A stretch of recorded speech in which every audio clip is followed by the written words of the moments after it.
सबको जय मसीह। मुझे खुशी हो रहा है आज ब्रदर अमर के यहाँ पर हमको प्रभु लेकर आया। मैं प्रभु को धन्यवाद देता हूँ और भाई अमर और उनके परिवार को भी मैं धन्यवाद देता हूँ। आज का विषय जो हम बोलने वाले हैं, कुछ भाइयों ने ऑलरेडी वहां से कुछ पदों को उन्होंने पढ़ लिया कि विश्वास। तो अगर मैं आपसे प्रश्न करूंगा कि विश्वास क्या है, कोई जवाब देगा? विश्वास क्या है? What is faith? भाई लोगों ने तो बोल दिया। आप बता सकते विश्वास क्या है? विश्वास हम दिखा सकते हैं, लेकिन है क्या विश्वास? अनदेखी हुई वस्तु का प्रमाण। अनदेखी वस्तुओं का प्रमाण। ठीक है, बहुत सही जवाब ब्रदर ने तो इब्रानी 11 अध्याय और 1 पद को मन में रख के उन्होंने बोल दिया। बिल्कुल सही है, बिल्कुल सही है। लेकिन वो क्या है? कुछ खाने का चीज है क्या? हम उसको स्पर्श कर सकते हैं क्या?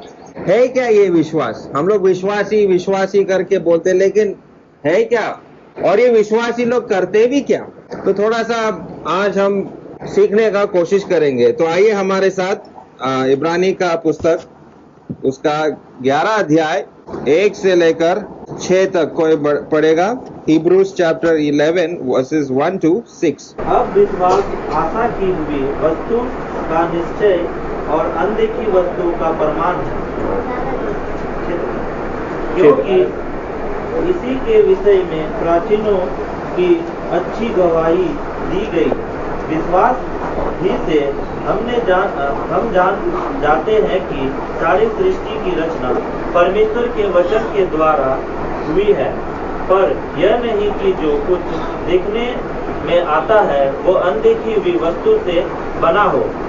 विश्वास ही से हाबिल ने कैन से उत्तम बलिदान परमेश्वर के लिए चढ़ाया और उसी के द्वारा उसके धर्मी होने की गवाही भी दी गई, क्योंकि परमेश्वर ने उसकी भेंटों के विषय में गवाही दी और उसी के द्वारा वो मरने पर भी अब तक बातें करता है। विश्वास ही से हानोक उठा लिया गया कि मृत्यु को ना देखे और उसका पता नहीं मिला, क्योंकि परमेश्वर ने उसे उठा लिया था और उसके उठाए जाने से पहले उसकी यह गवाही दी गई थी कि उसी ने परमेश्वर को प्रसन्न किया है। और विश्वास बिना उसे प्रसन्न करना अनहोना है, क्योंकि परमेश्वर के पास आने वाले को विश्वास करना चाहिए कि वह है और अपने खोजने वालों को प्रतिफल देता है।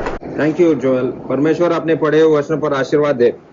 अभी यहाँ पर दूसरा सवाल हम लोग देखेंगे। अभी पहला सवाल विश्वास क्या है मैं आपको समझाऊंगा, अभी कुछ समय है हमारे लिए देखने के लिए। लेकिन दूसरा प्रश्न मैं आपके लिए पूछना चाहता हूँ कि विश्वास महत्वपूर्ण क्यों है? Why is faith important? विश्वास क्यों रखना है? विश्वासी के द्वारा धर्मी जीवित है।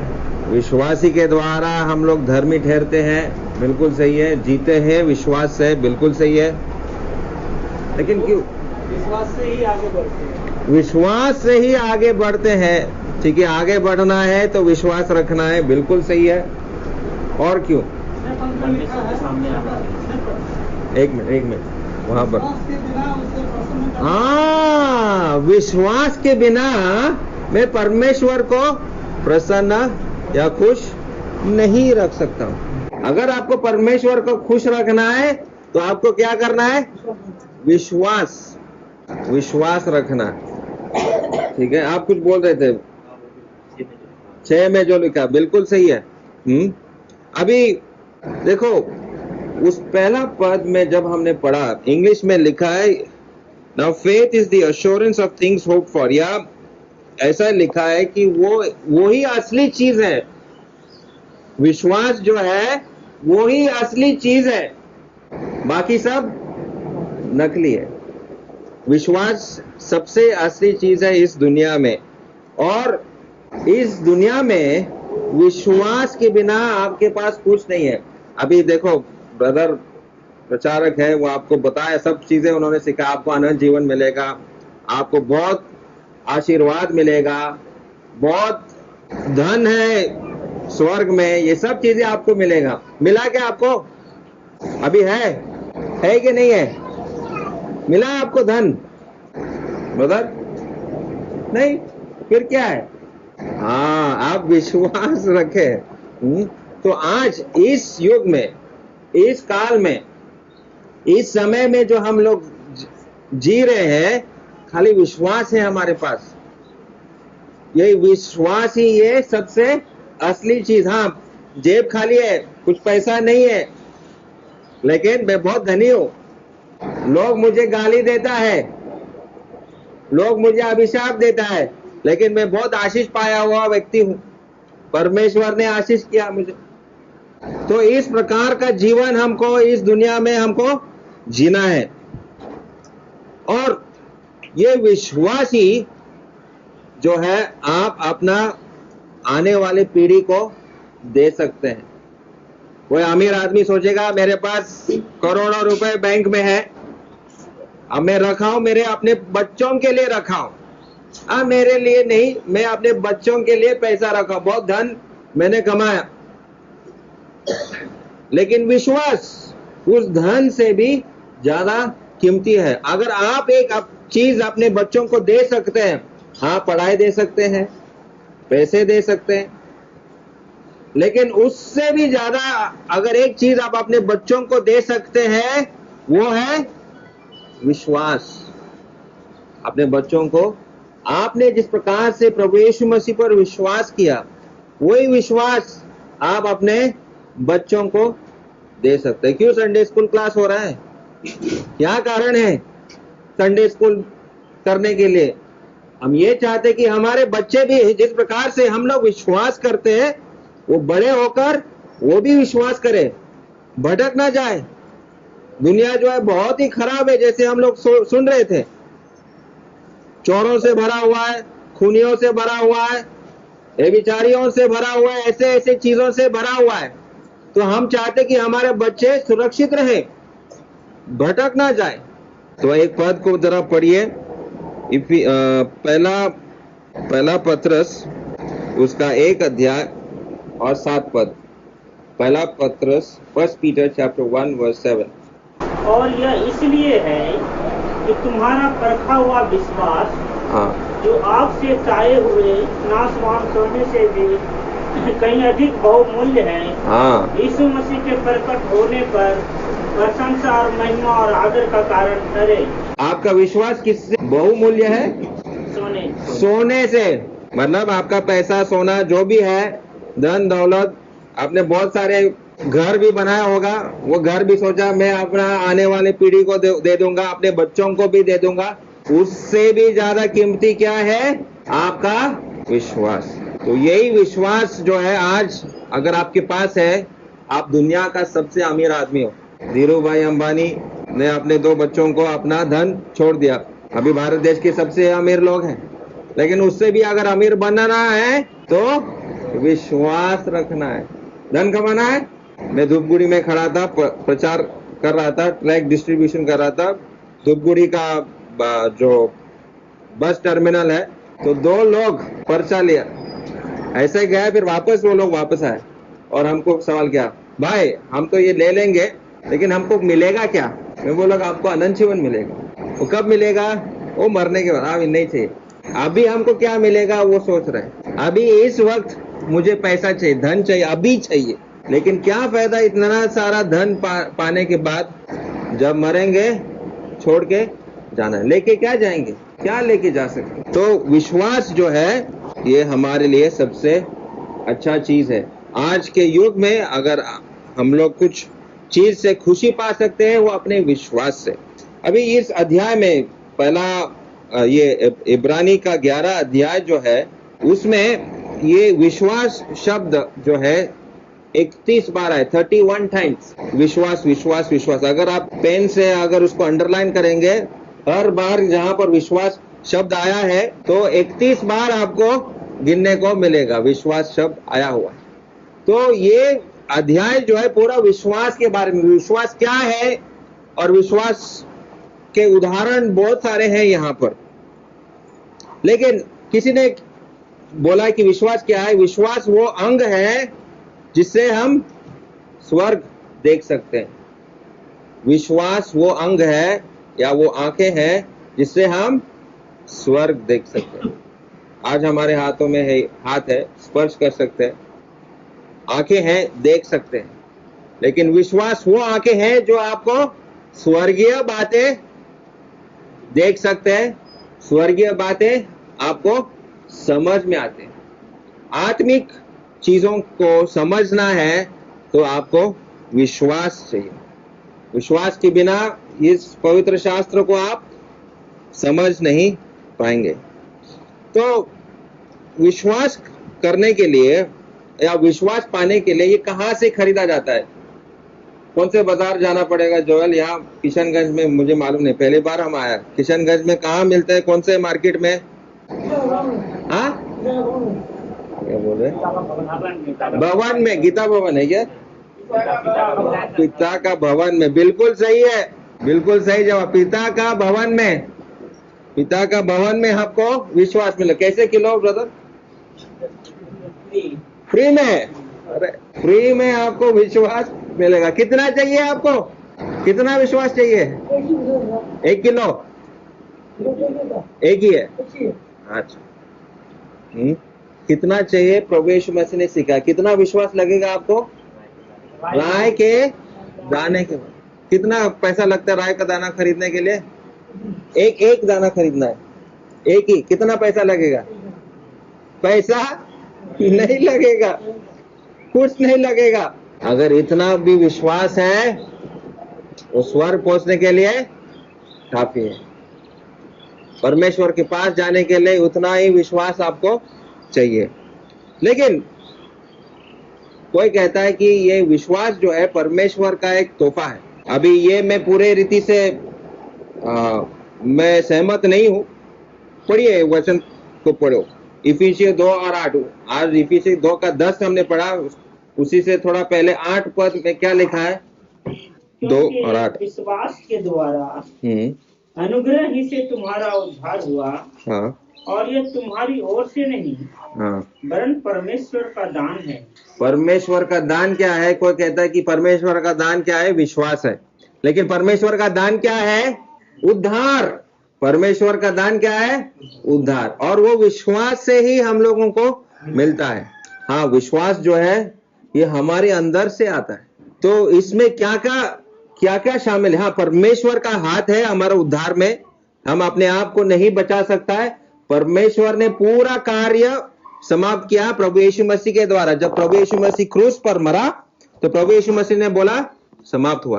तो मेरा उद्धार का कार्य प्रभु यीशु मसीह ने समाप्त किया। और मैं विश्वास करता हूं कि प्रभु यीशु मसीह ने मेरे पापों के लिए वो क्रूस पर मरा। ये आपका विश्वास है। और इस विश्वास के साथ हाँ, परमेश्वर शामिल है। परमेश्वर ही कर रहा है ये। परमेश्वर दान दे रहा हमारा उद्धार। लेकिन इसमें मेरा इच्छा भी शामिल है, मेरा इच्छा। तो आइए और एक पद को, इसको थोड़ा सा अभी मैं थोड़ा समझाने का कोशिश करूंगा। शायद ये बाउंसर हो जाएगा। क्रिकेट खेलते समय बाउंसर आ जाता है ना, अरे ये तो समझ में नहीं आ रहा है, तो अभी बाउंसर फेंकने वाला हो। वो कोई खिलाड़ी है, धोनी जैसा है, यहाँ पर वो सिक्सर मार देगा। बाउंसर जितना भी बाउंस होने दो, 6 मार देगा। ठीक है। 2 थेसलोनिका इसका 2 अध्याय और 13 पद। 2 थेसलोनियंस चैप्टर 2 वर्स 13। हे भाइयों और प्रभु के प्रिय लोगों, चाहिए कि हम तुम्हारे विषय में सदा परमेश्वर का धन्यवाद करते रहें। हाँ। क्योंकि परमेश्वर ने आदि से तुम्हें चुन लिया कि आत्मा के द्वारा पवित्र बनकर और सत्य की प्रतीति करके उद्धार पाओ। अभी ये बाउंसर समझ में आ रहा है कि नहीं मुझे मालूम नहीं, लेकिन यहाँ पर क्या लिखा है कि 3 चीजें शामिल है इसमें। हाँ, मैं समझाने का कोशिश कर रहा है। 3 चीजें क्या है? इंग्लिश में लिखा है गॉड हैज चोजन यू, मतलब परमेश्वर ने आपको चुना है। आप सोचे मैंने विश्वास किया, लेकिन परमेश्वर का वचन क्या? मैंने आपको चुन लिया। परमेश्वर ने आपको चुना है। उसके बाद क्या है? आत्मा के द्वारा पवित्र बनकर। पवित्र आत्मा का काम क्या है? आपको क्या कर रहा है? अंदर से पवित्र आत्मा क्या कर रहा है? वो पद के अनुसार पवित्र कर रहा है। आप अपने आप को पवित्र नहीं कर सकते। हाँ, रोटी तोड़ने से पहले भाई लोगों ने बोला पवित्र होना है, लेकिन कैसे होंगे पवित्र? कौन सा साबुन से धोएंगे? पवित्र आत्मा का काम है। पवित्र आत्मा आपको अंदर से शुद्ध करता है। और आखिरी चीज क्या है? करके उधार मांग, सत्य के ऊपर प्रतीति क्या है ये? हाँ, सत्य के ऊपर आप क्या कर रहे हैं? विश्वास कर रहे हैं। बाउंसर समझ में आ रहा है? हाँ, विश्वास में क्या क्या शामिल है? परमेश्वर चुनता है, पवित्र आत्मा अंदर से काम करता है, और सत्य क्या है? सत्य वचन प्रभु यीशु मसीह सत्य है। और हमारे हाथों में क्या है? ये परमेश्वर का वचन, बाइबल, ये पवित्र शास्त्र जो है, ये सत्य वचन है। इसके ऊपर आप विश्वास कर रहे हैं, ये सत्य है। परमेश्वर चुनता है, पवित्र आत्मा काम करता है, और आप क्या करते हैं? विश्वास करते हैं इस। तो परमेश्वर जो है कार्य कर रहा है, परमेश्वर जो है आपके ऊपर वो नजर रखता है, सबके ऊपर परमेश्वर नजर रखता है। परमेश्वर का दृष्टि हमारे सबके ऊपर है, लेकिन परमेश्वर का वचन जो है उसके ऊपर आपको विश्वास करना है। एक गांव में, हम सिलीगुड़ी में एक गांव में गया था, तो पिताजी जो है बहुत प्राचीन आदमी है, विश्वास करता है, पढ़ा लिखा नहीं है, लेकिन बहुत ही विश्वास करता है। प्रभु यीशु मसीह के लिए दूर दूर जाता है सुसमाचार सुनाने के लिए, साइकिल पे जाते हैं। लेकिन उसका बेटा जो है पढ़ा लिखा है, लेकिन विश्वास नहीं है। तो हम समझा रहे थे, तो वो कहता है, मैं एक प्रश्न करता हूँ, मेरा विश्वास को मैं कैसे बढ़ाऊं? थोड़ा सा विश्वास है मेरा, लेकिन विश्वास को कैसे बढ़ाऊं? मैं राय के दाने की तरफ थोड़ा विश्वास रखा हूं, लेकिन और थोड़ा बढ़ाना है, फुटबॉल की तरफ बनाना है। कैसे करो? क्या करना पड़ेगा? प्रार्थना करेंगे, बहुत अच्छा प्रार्थना करेंगे, और क्या करेंगे? वचन को पढ़ेंगे। अभी पढ़ा लिखा आदमी पढ़ लेगा, लेकिन बोलेगा हम तो पढ़ा लिखा नहीं, हम क्या करेंगे? विश्वास को कैसे बढ़ाएंगे? हम तो अंगूठा छाप कैसे बढ़ाएंगे? अरे मैं तो पढ़ा लिखा नहीं हूँ, क्या बोल रहा है पढ़ना है? हाँ, तो बिल्कुल सही। रोमी 10 और 17 पढ़ो। रोमी 10 का 17 क्या लिखा है? अतः विश्वास सुनने हाँ, से और सुनाना, विश्वास कैसे? सुनने से या पढ़ने से या लिखने से? और सुनाने मसीह के वचन से होता है। बिल्कुल सही। प्रभु का वचन कह रहा है कि विश्वास जो है सुनने से। सुन रहे ना? कान खोलकर सुन रहे ना? या वही भटक रहा है ध्यान? हाँ, गेम में या यूट्यूब में, कहाँ हमारा ध्यान चला जाता है? आज के युग के नौजवान ध्यान कहाँ चला जा रहा है? परमेश्वर का वचन सुनने के लिए समय नहीं है। और मैं बहुत ही दुख के साथ कह रहा है, आज का युग का नौजवान लोग, उनका जो कंसंट्रेशन, मतलब ध्यान देने का समय सिर्फ 1 मिनट है। 1 मिनट है। आप बोलेगा क्यों? 1 मिनट में क्या देखते हैं? अब टिकटॉक वीडियो, और क्या, यूट्यूब का शॉर्ट्स होता है, और क्या, इंस्टाग्राम का वीडियो कितना समय का होता है? 10 सेकंड 20 सेकंड। बस ध्यान 10 सेकंड 20 सेकंड। तो इधर आके आराधना में बैठना कितना समय चलता है ब्रदर? आराधना 2.5 घंटा। बाप रे, कैसे बैठेंगे 2.5 घंटा इधर? नींद आ जाता है। अरे हाँ, आपको अच्छा लग रहा है, लेकिन बच्चों को पूछो, नौजवानों को पूछो, अच्छा लगता है क्या बैठना? अरे गरम लगता है, अरे पसीना होता है यार। तो विश्वास को कैसे बढ़ाएंगे? विश्वास को कैसे बढ़ाएंगे? सुनने से। क्या आप परमेश्वर का वचन को सुन रहे हो?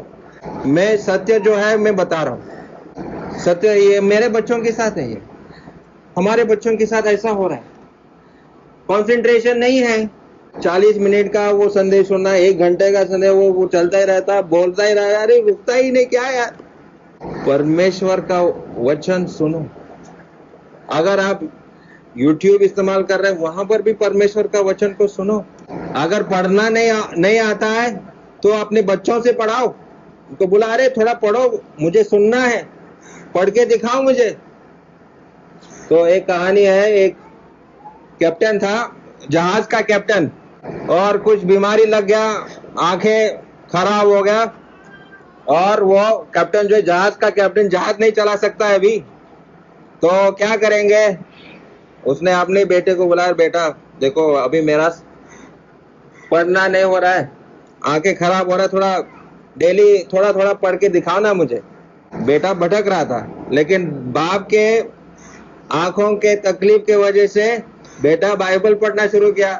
आधा घंटा 15 मिनट में पढ़ के दिखाता था, तब बेटे के आंखें भी खुल गया, बेटे का भी उद्धार हो गया। तो कभी कभी परमेश्वर ऐसा संकट समस्या लेकर आएगा, मजबूरी लेकर आएगा कि बच्चे भी पढ़ने लगेंगे। एक केरला का इवेंजलिस्ट दिल्ली के पास में आदिवासी लोगों के बीच में कहीं पे रहता था, और वहां पर बच्चे बड़े हो गए, बच्चा जो है भटकने लगा, नहीं बैठ रहा है सभा में, मीटिंग में नहीं आ रहा है, बाइबल नहीं पढ़ रहा है। बाप को, वो इवेंजलिस्ट को स्ट्रोक हो गया, पैरालिसिस स्ट्रोक हो गया। वो बाइबल ट्रांसलेशन कर रहे थे, अभी हाथ नहीं चल रहा है कंप्यूटर करने के लिए, कंप्यूटर टाइप करने के लिए। तो उसे बेटा देखो मेरा हाथ नहीं चल रहा है, तो कंप्यूटर का उस्ताद है, थोड़ा ये टाइप करके देना। तो बेटा टाइपिंग करना शुरू किया। क्या कर रहा है? प्रभु का वचन टाइप कर रहा है, प्रभु का वचन वो कंप्यूटर पे टाइपिंग कर रहा है, प्रभु का वचन उसका अंदर से उसका मन परिवर्तन। तो कभी कभी क्या होता है, संकट आ जाता है, लेकिन उस संकट से कुछ अच्छा परमेश्वर निकालता है। और हमारा इच्छा जो है, ठीक है, हमारा इच्छा भी होना चाहिए, परमेश्वर का वचन भी सुनना चाहिए, लेकिन हम लोगों का जो ब्रदरन का जो मंडलियों में ना, हम बहुत सीधा बैठता है, चुपचाप बैठना, नहीं करना है, रोना नहीं, ताली नहीं बजाओ, ऐसा होता है। लेकिन प्रभु ये चाहते कि हमारा इसको मन भावना, इमोशंस कभी कभी हम लोगों को दिखाना पड़ता है। कभी कभी जब प्रार्थना करते समय क्या निकलता है? आंसू निकलता है। क्यों निकल रहा है आंसू? परमेश्वर का आत्मा अंदर से काम कर रहा है। तो मैं कहने का मतलब है, ये हमारा विश्वास जो है, इन चीजों से हम लोग देख सकते हैं, परमेश्वर का वचन से, हमारा भावनाओं से, क्योंकि ये मन भावना जो है, हमारे अंदर का जो भावना है, गलत रास्ते में भी जा सकता है। और ड्रग्स, नशापान, ये सब चीजें क्या है, मेरे मन भावनाओं को नष्ट करता है। अगर सही जगह पे मेरे अपना भावनाओं को, मन भावना नहीं रखता हूं, तो मैं भटक सकता हूं। सही चीजों में, गानों में, प्रभु के गीतों में, संसारिक गीत बहुत सारे हैं, लेकिन प्रभु के गीतों को हम लोगों को सुनना चाहिए, गाना चाहिए, नहीं तो संसारिक ही बन जाएंगे। तो प्रभु के गीत जो है वो भी हम लोग सुनेंगे, वहां से भी हम लोग क्या हो सकते हैं? विश्वास को बढ़ा सकते हैं, महसूस कर सकते हैं। बिल्कुल सही, ये महसूस भी करना है विश्वास को। कभी कभी गाना सुनता हूं मैं, अंदर से मुझे ऐसा लगता, हाँ वो जो गीत गा रहा है बिल्कुल मेरा विश्वास के बारे में वो गा रहा है, तो अंदर से आंसू निकलता है या खुशी होता है अंदर से। तो इसका एहसास कभी आपको हुआ है? तो इस प्रकार से मैं अपने विश्वास को मैं समझ सकता हूं, मैं जान सकता हूं, और मेरा विश्वास को भी मैं बढ़ा सकता हूं। और परमेश्वर वही चाहते कि मेरा विश्वास जो है बढ़ना चाहिए। और इस विश्वास के लिए, अगर मेरे पास ये ऐसा विश्वास है, तो मैं क्या करूंगा उस विश्वास के लिए? तो देखो, आज दो भाइयों ने जो वचन पद को पढ़ा, विश्वास के बारे में, हम लोग विश्वास से जीते हैं, तो वो हबक्कुक का 2 अध्याय, आइए मेरे साथ, हबक्कुक जो है पुराने नियम में है, हबक्कुक 2 अध्याय और 1 से 4 हम लोग वहां से पढ़ेंगे। मैं अपने पहरे पर खड़ा रहूंगा और गुम्मट पर चढ़कर खड़ा रहूंगा और ताकता रहूंगा कि वह मुझसे क्या कहेगा। मैं अपने दिए हुए उलाहने के विषय क्या उत्तर दूं? यहोवा ने मुझसे कहा, दर्शन की बातें लिख दे, वरन पटियाओं पर साफ साफ लिख दे, कि दौड़ते हुए भी वे सहज से पढ़ी जाएं। क्योंकि इस दर्शन की बात नियत समय में पूरी होने वाली है, वरन इसके पूरे होने का समय वेग से आता है, इसमें धोखा न होगा।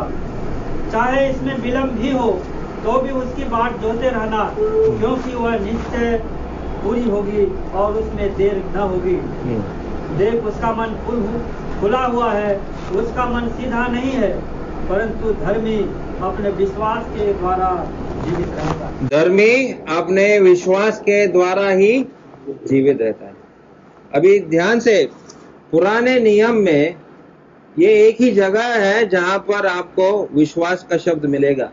अब ढूंढो, इंग्लिश में फेथ जो है, पूरे पुराने नियम में ये शब्द आपको मिलने वाला नहीं है, खाली यहां पर आपको मिलेगा।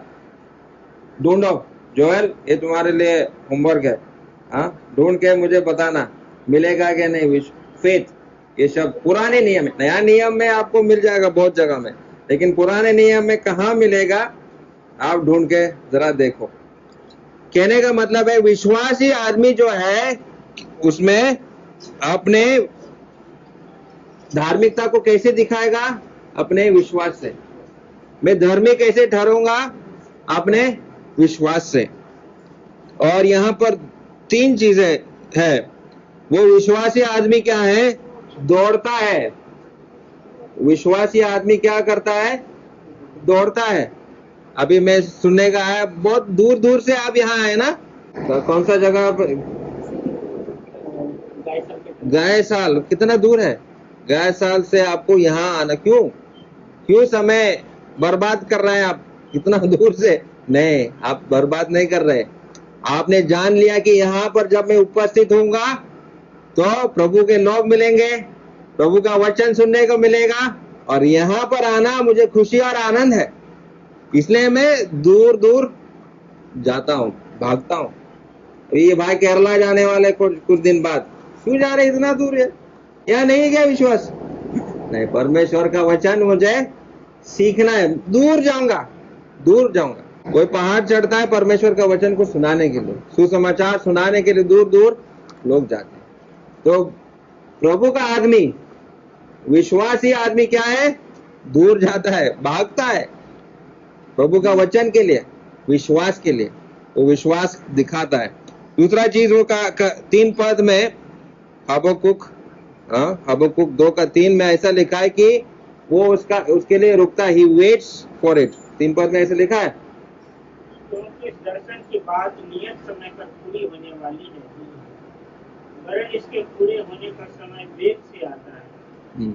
इसमें धोखा ना होगा, क्या उसमें विलंब भी हो तो भी उसकी बाट जोते रहना। हाँ, तो भी उसकी बाट जोते रहना। इंतजार में रहो। अभी हम किस चीज के इंतजार में है मालूम है? हम लोग सब रुके हैं किसी चीज। अभी हम रुके, ये सभा कब खत्म होगा, जाके मैं खाना खाऊंगा ना। करना है, अगर परमेश्वर के आने में देरी है जिससे हम लोग खाना खाएंगे, पता नहीं ब्रदर अमर हमको खिलाएगा कि नहीं, लेकिन हम लोग किसके इंतजार में हैं? प्रभु यीशु मसीह का आने का। विश्वासी आदमी रुका है, कब मेरा प्रभु आएगा, कब मुझे लेके जाएगा? विश्वासी आदमी प्रभु के इंतजार में रुका है। आप रुके हैं क्या? सोचो, आप किस चीज के लिए रुके हैं? प्रभु के लिए रुके हैं या कुछ संसारिक चीज के लिए हम लोग रुके हैं? प्रभु के लिए हम रुके हैं, क्योंकि जैसे हम दिन पे दिन देखते हैं खराब ही हो रहा है। हमारा देश का अवस्था को भी देखो, कोई ट्रेन जला रहा है, तो बस को जला रहा है, अशांति फैल रहा है। तो क्या हो रहा है? हम लोग सोचे प्रभु ये दुनिया जो है बिगड़ता जा रहा है, जल्दी आइए ना, अपना राज्य को आप लेकर आओ। जितना भी सरकार आएगा कभी शांति होने वाला नहीं, आने वाला नहीं है। प्रभु का राज्य आना चाहिए, तो उसके राज्य के इंतजार में हम लोग। लेकिन वो प्रभु का राज्य पहले आपके हृदय में है, आपके दिल में है क्या? नहीं। जब यहाँ पर है आपके दिल में, तभी आप उसके इंतजार में रह सकते हैं। सब जगह में प्रभु यीशु मसीह का जो सुसमाचार फैलना चाहिए और उसका राज्य चलना चाहिए। और तीसरा बात, उसी अध्याय में जब हम हबक्कुक का 2 अध्याय में पढ़ा कि धर्मी जो है उसके द्वारा जीवित रहेगा। ये मेरा जीवन है, ये मेरा जीवन। आपका विश्वास ही आपका जीवन है। आपका व्यवसाय आपका जीवन नहीं है, आपका पढ़ाई आपका जीवन नहीं है, आपका विश्वास आपका जीवन है। आपका विश्वास आपका जीवन है। और मूसा का उदाहरण को जब हम देखेंगे, वापस आइए इब्रानियों का 11 अध्याय, और 3 चीजें मूसा के बारे में हम लोग देखेंगे जो मूसा ने किया।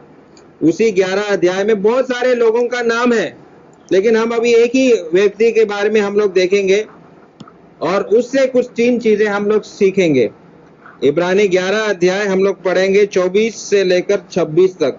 24 से लेकर 26 तक हम पढ़ेंगे। विश्वासी से मूसा ने सियाना होकर फिरौन की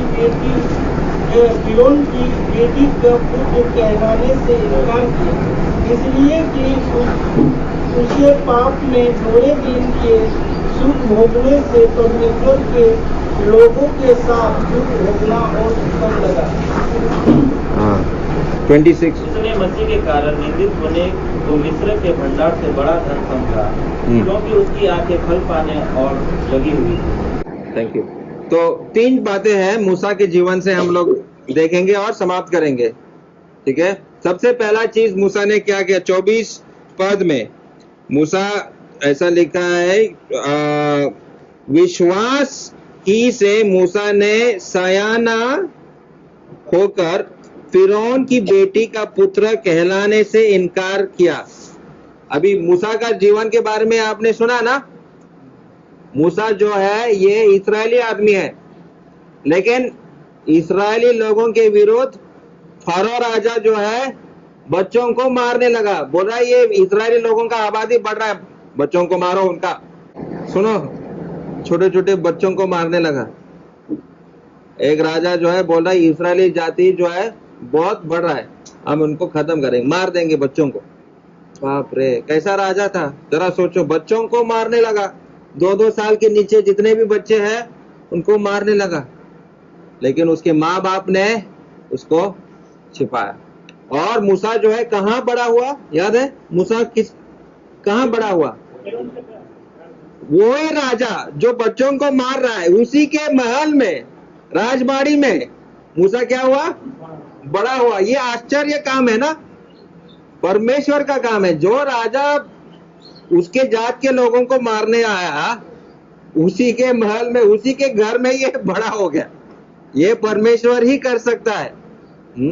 लेकिन मूसा अभी कह सकता है, वो राजबाड़ी में, राजघर में वो बड़ा हुआ, राजमहल में बड़ा हुआ। तो मैं क्या हुआ?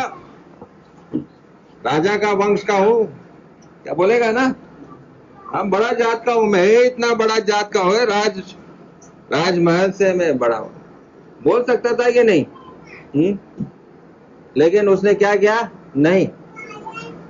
क्रिश्चियन क्या है? क्रिश्चियन क्या बोलते हैं?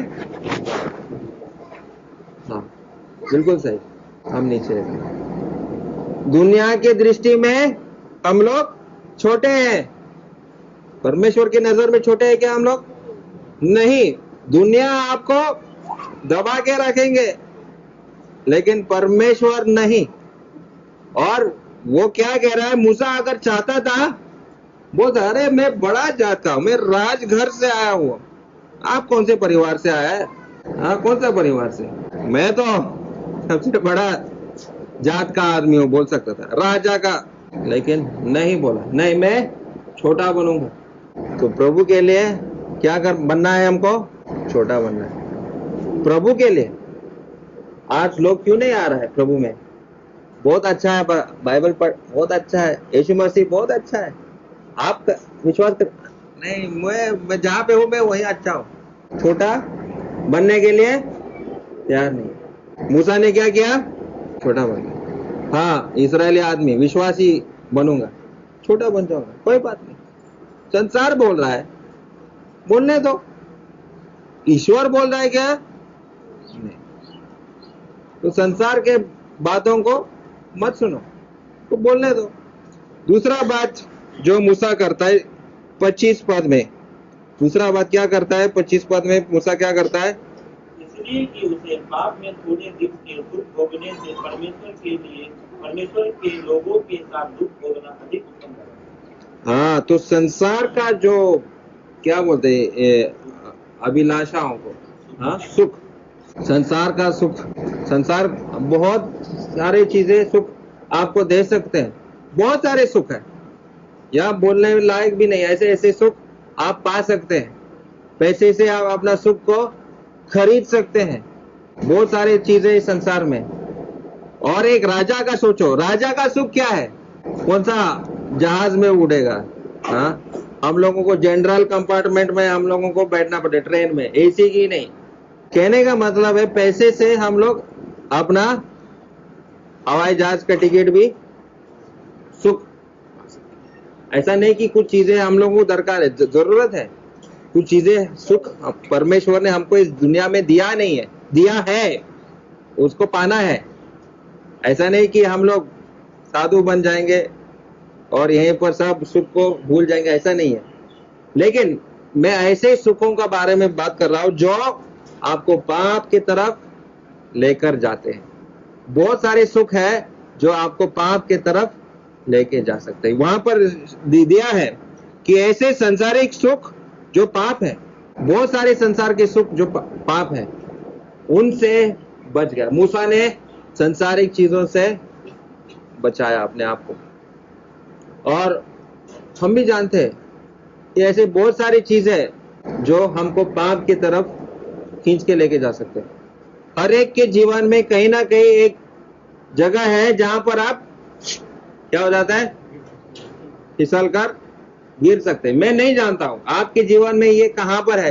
किसी के लिए पैसा हो सकता है, किसी के लिए वो अभिमान क्या बोलते हैं, गर्व जो है वो हो सकता है, किसी के लिए कुछ और चीज। कहां पर आप लोग गिरेंगे मालूम नहीं। मूसा ने ऐसे पापों से दूर रहा। जो सुख राजमहल में मिलता है उससे वो दूर रहा। और तीसरा चीज 26 में वो क्या लिखा है, उसने मसीह के कारण निंदित होने को मिस्र के भंडार से बड़ा धन समझा। किसके भंडार से? मिस्र देश का भंडार से। तो प्रभु में आने के लिए शायद आपको नुकसान है। प्रभु यीशु मसीह के पीछे चलने के लिए मैं झूठ नहीं बोल सकता हूँ। जो अगर मैं व्यवसाय कर रहा हूँ, झूठ बोल के मैं पैसा कमा रहा हूँ, तो नुकसान है ना आपके लिए। बहुत सारे जगहों पे आपको जो सही है वो करना है। कुर्सी के पीछे या टेबल के नीचे से घूस देना वो भी नहीं दे सकता है। मैं अभी प्रभु का आदमी हूं, तो इसके लिए आपको थोड़ा सा नुकसान भुगतना पड़ेगा। तो क्या इस प्रकार का जीवन जीने के लिए हम तैयार हैं? विश्वासी जीवन जो है कष्ट का जीवन है, आसान नहीं है। प्रभु के पीछे चलना कठिन है, और शायद आपका इसका एहसास आपको मिला है, और इसलिए लोग नहीं आ रहे। इसलिए लोग संसार की तरफ, संसारिक चीजों की तरफ चले जाते हैं। लेकिन इनाम क्या है? ठीक है, इतना दुख में सहने के लिए तैयार है। इनाम क्या है हमारे लिए? इनाम जो है, एक इनाम जो हम पढ़ेंगे इसी अध्याय और उसका 16 पद को, 11 अध्याय 16, क्या इनाम मिल रहा है? पर वे एक उत्तम अर्थात स्वर्गीय देश के अभिलाषी है। हाँ, इसीलिए परमेश्वर उनका परमेश्वर कहलाने में उनसे नहीं लजाता, क्योंकि उसने उनके लिए एक नगर तैयार किया है। एक नगर हमको मिलने वाला है, एक नगर में जाना है, एक उत्तम देश में हमको जाना है। हम जानते हैं कि हमारा देश जो है ये बिगड़ता जाने वाला है, और भी खराब और भी पापी होने वाला है। लेकिन उस उत्तम देश हम लोगों को मिलने वाला है। कोई सोचता है कि अरे भारत देश बिगड़ा, ठीक है हम ऑस्ट्रेलिया जाएंगे, मेरे बहुत सारे रिश्तेदार चले गए। कोई सोचता है अमेरिका जाएंगे, वहां पर भी मेरे रिश्तेदार है, आपके भी होंगे, अच्छे अच्छे देश में चले गए, वो उत्तम देश है। कोई यूके में चला गया, वो उत्तम देश है। लेकिन सबसे उत्तम देश है स्वर्ग, और उसका नागरिकता आपको मिला है क्या? उसका वोटर कार्ड, उसका क्या क्या क्या क्या लगता है? आधार कार्ड है क्या, बनाए क्या नहीं? तो दुनिया के चीजों के लिए बनाने के लिए कितना कष्ट, लेकिन उसके लिए क्या मैं उसके लिए कष्ट करने के लिए क्या? उस देश का नागरिकता आपको मिला है क्या नहीं, परख कर देखो। और क्या आप बोल रहे हैं वो सब चीजें बाद में मिलने वाला है, लेकिन अभी इस संसार में क्या मिलेगा? तो पढ़िए 11 अध्याय 33 से 35 तक। अभी इस युग में हमको क्या मिलेगा? 33 to 35। उन्होंने विश्वासी के द्वारा राज्य जीते, हाँ। धर्म के काम किए, प्रतिज्ञा की हुई वस्तुएं प्राप्त की, सिंहों के मुंह बंद किए, आग की ज्वाला को ठंड किया, तलवार की धार से बच निकले, निर्बलता में बलवंत हुए, लड़ाई में वीर निकले, विदेशियों की फौजों को मार भगाया, स्त्रियों ने अपने मरे हुओं को जीवित पाया, कितने तो मार खाते खाते मर गए और छुटकारा न चाहा, इसलिए कि उत्तम पुनरुत्थान के भागी हों। हाँ, तो देखो इस युग में भी हम लोग राज्य को जीत सकते हैं, और हमारा यही प्रार्थना होना चाहिए कि हमारा देश में, भारत देश में प्रभु का नाम और भी फैलना चाहिए। हम लोग जीत सकते हैं अगर प्रभु का इच्छा है, अगर प्रभु का आने में देरी है तो हम लोग कर सकते हैं, राज्यों को जीत सकते हैं और सिंह का मुंह को हम लोग बंद भी कर सकते हैं। और ऐसी स्त्रियों का इनाम क्या है? अपने जो पति जो मर गया वो भी जीवित। ऐसे ऐसे इनाम हम लोग आज इस संसार में हम लोग पा सकते हैं। तो ये शारीरिक चीजों के लिए परमेश्वर कभी कभी वो देता है, ऐसा नहीं कि परमेश्वर चंगा नहीं करता है, करता है, आज भी करता है। अगर परमेश्वर का इच्छा है चंगाई मिलेगा, अगर परमेश्वर का इच्छा है राज्य भी मिलेगा, अगर परमेश्वर का इच्छा है तो बहुत कुछ हम उसके राज्य के लिए कर सकते हैं। तो इन्हीं बातों को मैं यह आपके साथ रखता हूं और प्रार्थना करता हूं कि इन चीजों से, इन वचनों से आपको कुछ उत्साह मिला, और प्रभु यीशु मसीह का नाम की महिमा हो। सुनने के लिए बहुत बहुत धन्यवाद। आमीन।